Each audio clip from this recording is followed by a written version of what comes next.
Bungalow Bill here, and welcome back to From the Depths. Right now, I'm back in the adventure mode. I have recently spawned in an unarmed submarine, which is basically a battery bank. It's got a few more RTGs in it, as well as my person. I am moving myself off of the flagship to something a little bit less likely to be destroyed. And I'm not really going to build a whole lot else. So I'm just going to see how far this fleet makes it. I will make this a little bit more stable as far as its pitch commands. And right now I'm at warp difficulty 75. I'm just going to start charging up the warp difficulties and see how far I make it. Wish me the best of luck. The Kitty Hawks are off to destroy their prey, and we're going to have to see how these bombers do, because this is a iconic Grey Talons airship, the Aquila. I do not expect bombers to work out well, but you never know. I might get surprised. So they'll at least have a decent intercept course on the way in due to their PN guidance. It might not be amazing because their wobble is going to keep them off of it a little bit.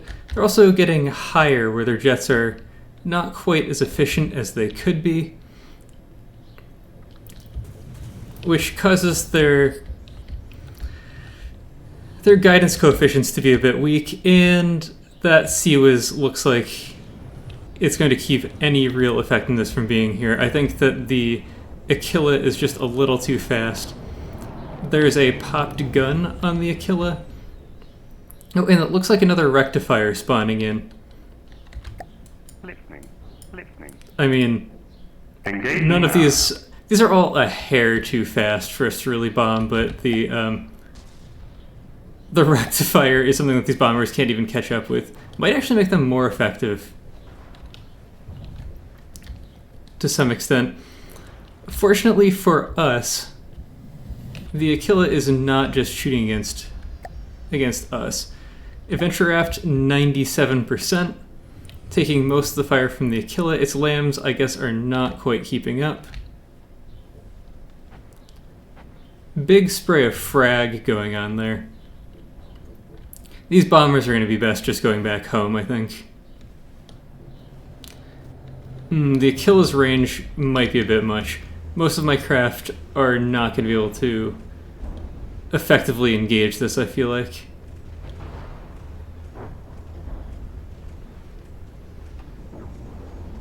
Those are the large missiles from the Adventure Raft coming in. Hopefully that EMP does something to slow it down.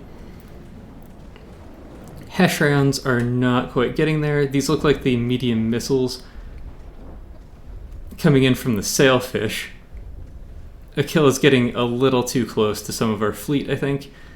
It's fortunate for me that the rectifier is helping us out here. The Aquila is the most terrifying thing in the fight. It also gets close enough to the Kitty Hawks that these Hesh rounds actually start impacting. We're potentially in for a bit of a fight.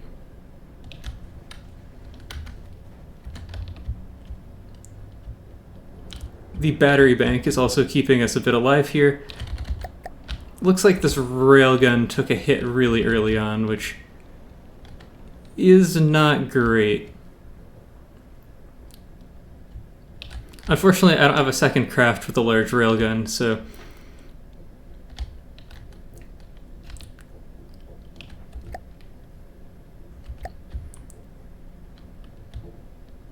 definitely a bit of a downside there.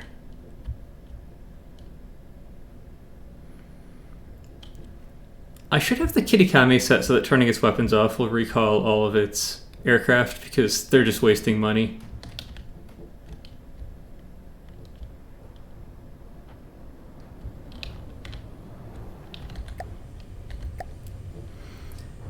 Kill is down to 90%, but still flying.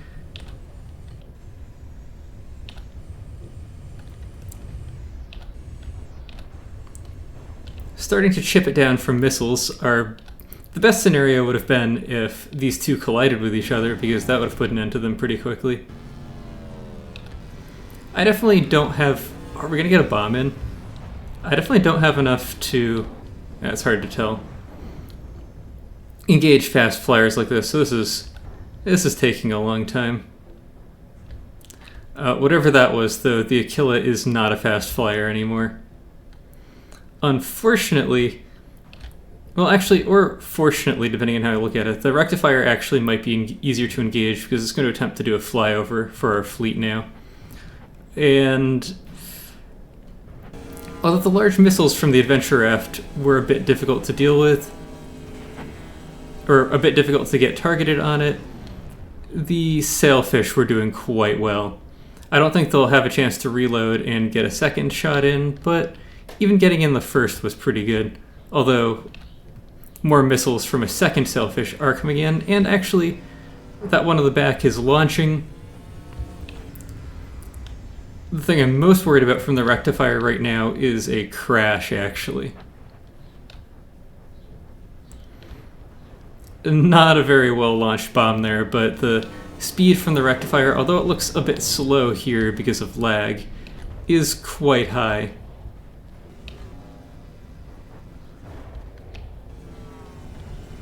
And it looks like it might obliterate the Sailfish, but I can always build another one. That's pretty close. You probably couldn't have put a credit card between those two vehicles. I'm sure we can hit it now, though. And it's despawning, a low health. Well, that was a good stress test because that's not the sort of thing that we're well situated for. Unfortunately, I don't have anything particularly to spawn in to help against those situations, so I'm just gonna have to suck it up, and I might spawn in a few more Sailfish because they're at least not terrible as I start to get more money, but we'll see. I might spawn in something to help out as we go up in difficulty. This is the Crivets that has spawned in on the horizon. I should probably put some range limits on those shells because they are not doing anything productive at the moment. Although, we actually might be able to do something to these aircraft if they get closer without just doing something to themselves. The carriers that the enemy factions have are often a bit underwhelming. But, well, at least they're trying to do something.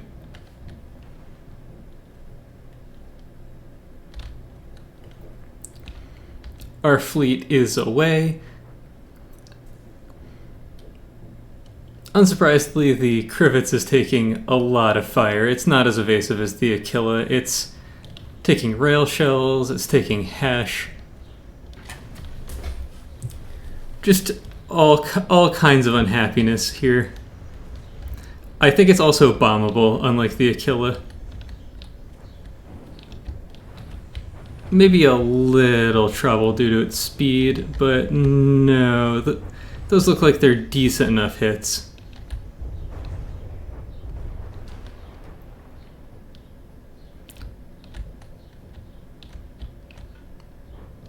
Well, until it completely lost flight while our bomb was mid-pass. I think that's about it for the Crivets. If I have to, I'll hunt it down and kill it with some torpedoes, but the Kitty Hawks are probably going to be enough to finish it off underwater. And an enemy Lazarus has spawned in. It came just as I was about to leave here.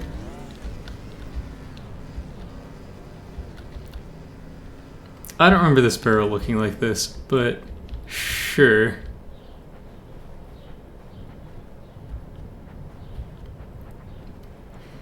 Laser anti-air is already going off against its... whatever its flyers are exactly. Kind of a waste of railgun fire, but it's the only thing in the actual effective range of those shells.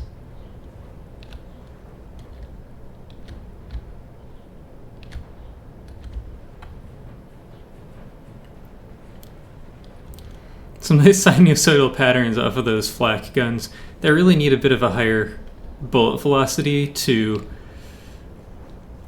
make a dent on incoming enemy craft. Although they'll start becoming more effective in a second, but I'm imagining those shells just aren't really that impressive. Although, actually the LAMS shooting the missiles out of the craft is. That's something that I had pointed out was a huge issue before, and it's in fact still a huge issue. A narrower cone angle might help me a little bit, but can really only do so much. And now it actually gets to do meaningful damage because these vehicles are no longer dodging. Unless the Lazarus is going in the water, it's going to be annoying if this is just it bobbing over and over and over again.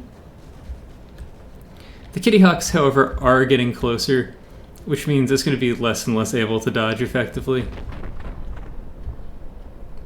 It has decided to fire its cramp cannons, presumably at the adventure raft, although I'm not entirely so certain.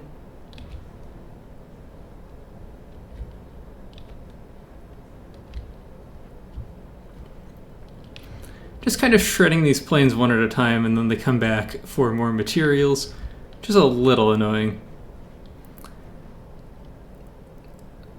Always the impressive display when those turrets pop.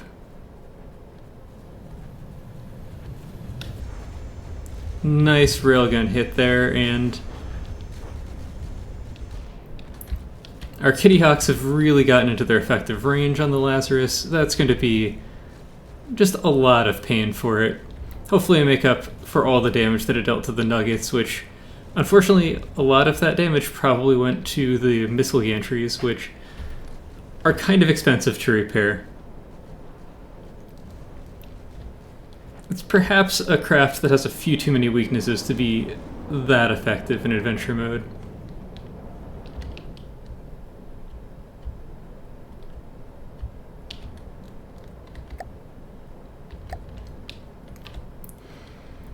But at this point, with this many helicopters closing in on it, there's really not much it can do.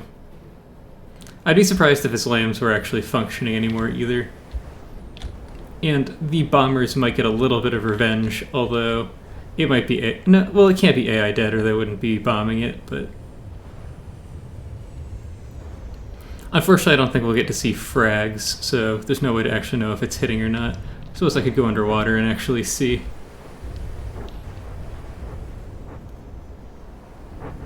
And there we go, it's despawning. Well, this is awkward. I decided to destroy the Kittykami because it was being too much of a liability, and started building the Taiko instead. Unfortunately for me, a Reef Shark has spawned in. A Reef Shark not being a particularly terrifying enemy, but I really don't want it to show up while I'm building. Like, that would be particularly polite of it. So we'll see what happens. Seawiz is firing already, which I was under the impression had a range restriction on it. Looks like our LAMS is doing okay.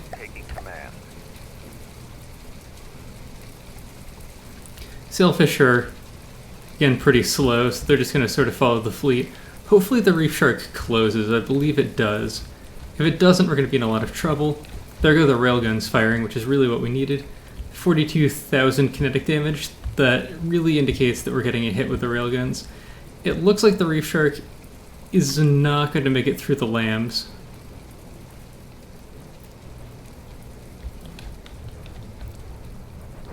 It's a lot of torpedoes. We probably have enough torpedo defense for that.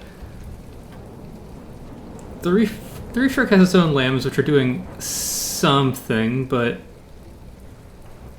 this Hesh is not easy for them to deal with.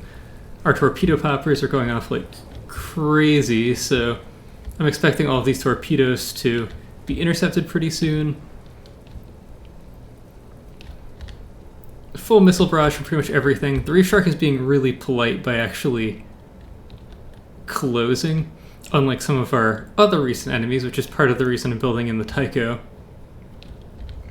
Taiko's going to be pretty expensive, but I think it'll be worth it.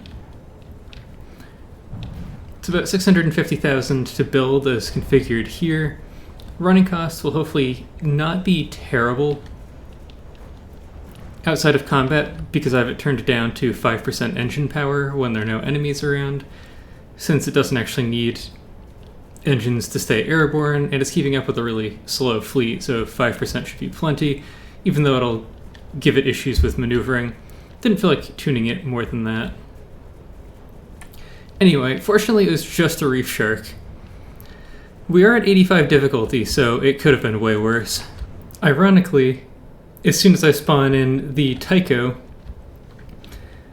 the first enemy that spawns in to verify if it was actually a good choice or not is the Perforator, which could have fought reasonably well with the Kittykami, but I do imagine that the Taiko will make an absolute mess of it at this range.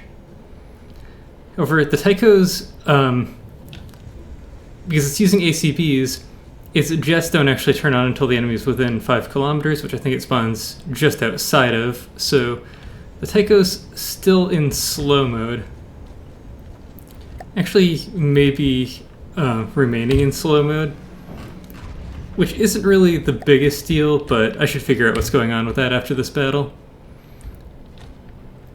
It's possible both of its ACVs just put it in slow mode.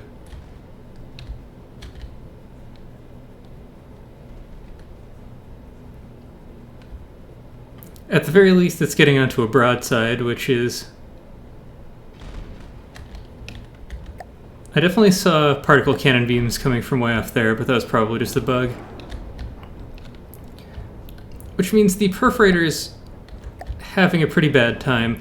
The radar signature on the Taiko is probably going to make it the primary target here. Just a little unfortunate because it's one of the slower healing things. And I don't know if it's going to get much help taking these missiles out.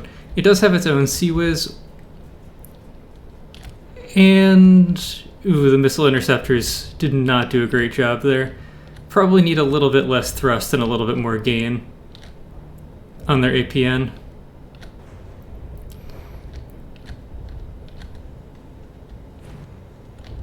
Still, those look like cluster missiles, which are generally not an efficient way of dealing damage. I've tried to make cluster missiles work. They really don't work well.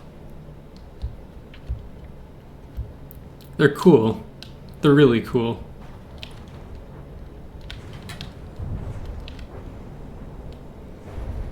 And not much left of the Perforator. In fact, it must be AI dead because the Kitty Hawks just fell out of combat altitude. At the moment, it seems like having railguns in was a pretty good idea. Probably could have used them a while ago. This is difficulty 90, by the way, now as well, which is probably where I'm going to be ending this episode. I'm going to see if some real scary stuff shows up, but I don't think I'm going to push on until next episode. Alright, for what I believe is the last battle of this episode, we have the smoke check, where one of our poor Kitty Hawks was directly in the path of a Candela, which may very well happen to the other Kitty Hawks as well. Fortunately, we can rebuild them. We have the technology. Actually, this looks very intentional now. Oh, this is very intentional. Oh, those poor Kitty Hawks do not have smoke.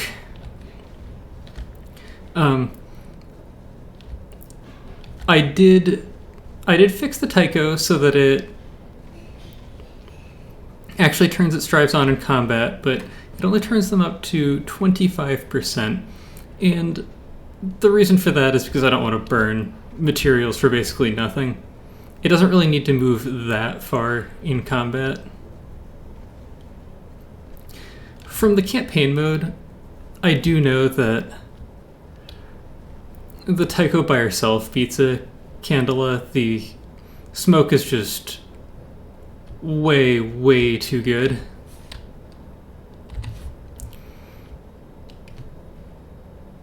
I'm not sure how much of our other fire is really getting in here.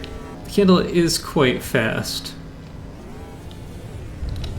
Try locking onto her to get a slightly more stable picture of what's happening with the hash. Railgun rounds shredding her pretty badly. I'd be surprised if her laser firepower is really doing that well. Or if she's even as fast as she used to be. That said, lasers are probably a bit better against smoke than they were the last time I was in the campaign. Did I lose my laser warners or something as well? Looks like we're not smoking properly at this point. Still, there are just so many blocks to take off on the Taiko.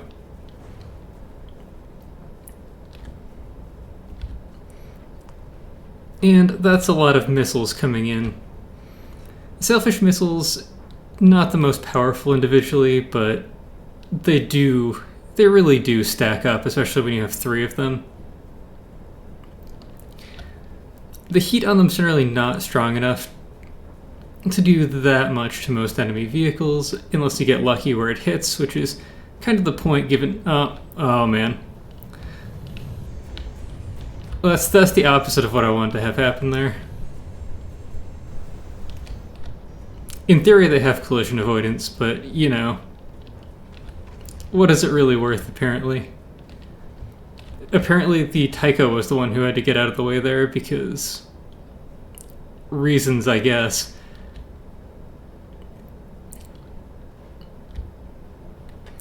Man, have to pick all these poor kitty hawks out of the water after this fight. Looks like most of them are still doing okay. I think we'll come out plus resources on this one. Yeah, and there we go. The candle is disappearing into the ocean.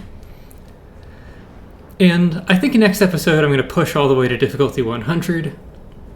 Even at 90, we're really starting to see some scary stuff, but if I sit at 100 for a while, hopefully I'll start to see it a bit faster, and really see some of the biggest things that Niter has to offer. Well, anyway, that's it for this episode. I hope you enjoyed watching, and I hope to see you in the future.